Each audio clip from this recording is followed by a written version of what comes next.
नमस्कार, आप देख रहे हैं सी न्यूज भारत। मैं हूं आपके साथ स्नेहा सिंह। वक्त हो गया है न्यूज आवर का।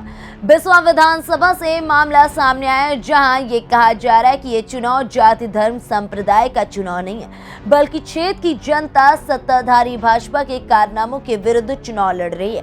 प्रदेश का परेशान वकील, किसान, छात्र, महिलाएं सरकार से पूरी तरीके से त्रस्त हैं। भाजपा सरकार ने उन्हें हाथ में आधार, खेत में तार के अलावा कुछ नहीं दिया। संविधान की धज्जियां उड़ाने का काम किया है। किसानों को मंत्रियों की गाड़ी तले रौंदा गया, पर सरकार ने उनके लिए 2 आंसू तक नहीं बहाए। प्रदेश की जनता इस सरकार को उखाड़ फेंकने के लिए तैयार है। ये बात किसी और ने नहीं, बल्कि बिस्वा विधानसभा से सपा प्रत्याशी अफजल कौसर ने पत्रकारों से वार्ता के दौरान कही। उन्होंने कहा, मैं किसी जाति विशेष का नहीं हूं, बल्कि इस क्षेत्र का बेटा हूं। बुजुर्गों का सम्मान, बड़ों का आदर करना ही मेरी पूंजी है। क्षेत्र का सर्व समाज एकजुट होकर अखिलेश यादव को मुख्यमंत्री बनाने के लिए तैयार खड़ा है। उन्होंने कहा कि अगर मुझे मौका मिला तो मैं सबसे पहले बिस्वा की जाम की समस्या समाप्त करने के लिए दोनों रेलवे क्रॉसिंग पर ओवरब्रिज बनवाने का काम करूंगा तथा क्षेत्र का विकास मेरी पहली प्राथमिकता होगी।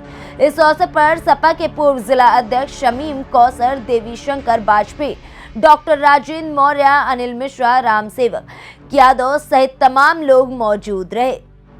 149 बिस्वा विधानसभा से अफजल कौसर जी आप समाजवादी पार्टी के चुने गए हैं, प्रत्याशी चुने गए हैं। मैं विकास की बात आपसे नहीं करूंगा, क्योंकि चुनाव के पहले तमाम लोग विकास की बात करते हैं और चुनाव होने के बाद, जीतने के बाद वो बिस्वा की विकास की बात छोड़ देते हैं। और विकास के मुद्दे पे मैं नहीं आपसे बात कर रहा हूँ, लेकिन मैं ये जरूर जानना चाहता हूँ कि जिन परिस्थितियों में भारतीय जनता पार्टी और समाजवादी पार्टी के प्रत्याशी इस मैदान में उतरे हैं, और खासतौर बिस्वा विधानसभा क्षेत्र में, तो आप चूंकि मुस्लिम समुदाय से प्रत्याशी हैं, भारतीय जनता पार्टी ये चुनाव जो लड़ रही है वो किस तरीके से लड़ रही है वो भी आप जानते हैं। आपको क्या लगता है कि जो लोग असंतुष्ट लोग हैं, तमाम गैर मुस्लिम बिरादरी के लोग हैं, वो कितना आपका साथ देंगे? इस पे आपकी क्या रणनीति?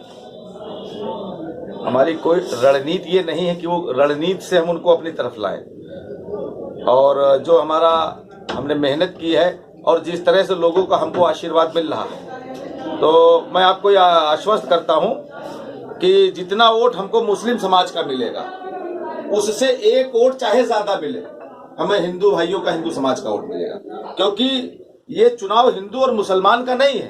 भारतीय जनता पार्टी चाहे जितना करे, ये चुनाव है जनता बनाम सरकार, किसान बनाम सरकार, बेरोजगार बनाम सरकार।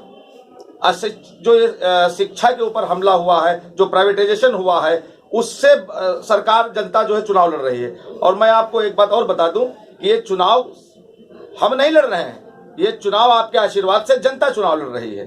क्योंकि मैं अधिवक्ता भी हूं, अब प्रैक्टिस नहीं करता हूं, लेकिन अधिवक्ता समाज का भी मुझे पूरा आशीर्वाद प्राप्त है। और ये सारा समाज, अगड़ा, पिछड़ा, दलित, हिंदू, मुस्लिम, टोटल, सिख भाई, किसान, ये नौजवान, ये सब चुनाव लड़ रहे हैं और भारतीय जनता पार्टी को उखाड़ फेंकने के लिए बिल्कुल तत्पर है। वो 23 फरवरी का इंतजार कर रहे हैं कि 23 फरवरी के दिन उनको मशीन दिखे और समाजवादी पार्टी का चिन्ह साइकिल दिखे और वो बटन दबाएं और 10 मार्च को माननीय श्री अखिलेश यादव जी को उत्तर प्रदेश की गद्दी पर बैठाने का काम करें। सीतापुर से सी न्यूज संवाददाता आर.एन. सिंह की रिपोर्ट। फिलहाल इस खबर में बस इतना ही। देश दुनिया की ऐसी तमाम खबरों को देखने के लिए बने रहें सी न्यूज भारत के साथ।